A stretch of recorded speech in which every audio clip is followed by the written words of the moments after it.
আসসালামু আলাইকুম, সবাই কেমন আছেন? আলহামদুলিল্লাহ আমি ভালো আছি। চলে আসলাম ছাদে এসে ধুন্দুল কেটে নিলাম। একটা তরকারি রান্না করা যাবে ধুন্দুল দিয়ে, মাশাআল্লাহ।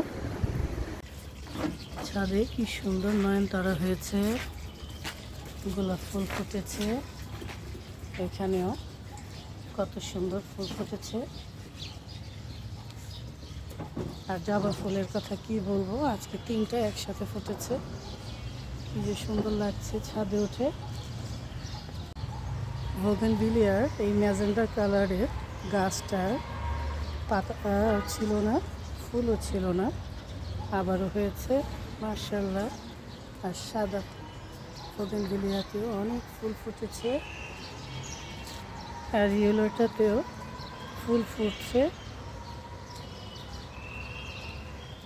জুঁই ফুল গাছে একদম নিচ থেকে ফুল ফুটেছে। আগে তো শুধু উপরে ফুটেছিল, এখন একদম নিচ থেকে ফুটেছে মাশাআল্লাহ।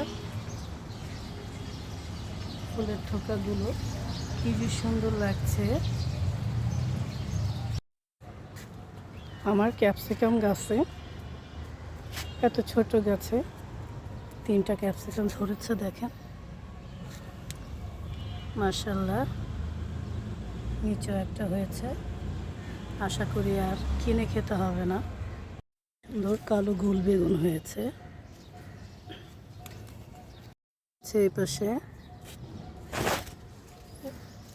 এই যে মাশাআল্লাহ, এই যে সাদা আরেকটা গোল বেগুন। এই তো চলে এসেছি আমার রান্নাঘরে। আজকে পোলাও রান্না করছি, মুরগি রান্না করছি, আর গরুর মাংস আলু দিয়ে ঝোল করছি।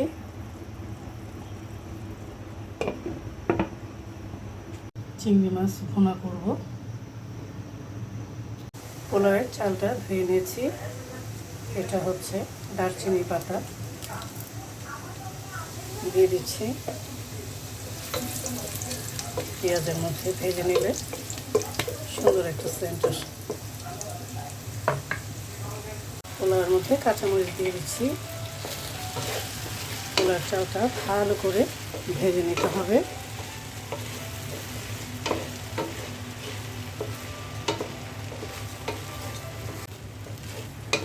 অল্প করেই রান্না করছি, 1 কেজির মতো।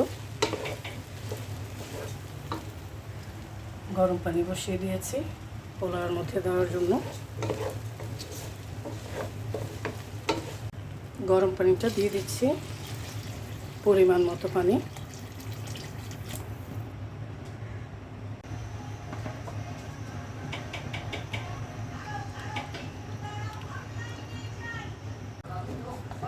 পোলাওটা একটু নেড়ে চেড়ে দিচ্ছি।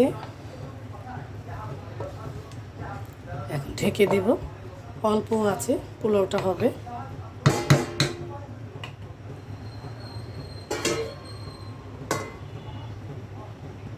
ভাবের জন্য মাংসটা আর ডালটা একটু বেটে নিলাম।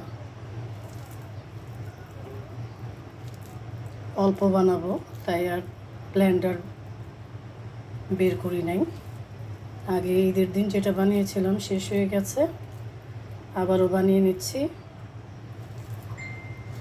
ঈদের মধ্যে সবাই একটু ভালো খেতে চায়, তাই একটু করে রাখা।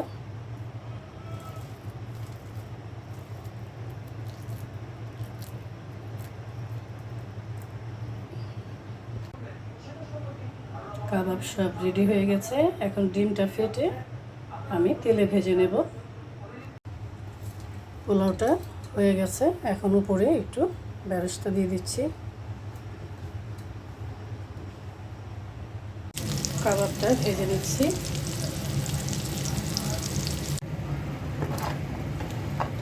এখন একটা পিঠা আমি গুড় দিয়ে রেডি করে নিচ্ছি। গুড়টা ভালো করে শিরা করে পিঠাটা আমি দিয়ে দিলাম। এই পিঠাটা দেশের থেকে আমাদের এক ভাই আমাকে দিয়েছে, এটা রেডি করলাম। এই তো সব রেডি করে ফেললাম।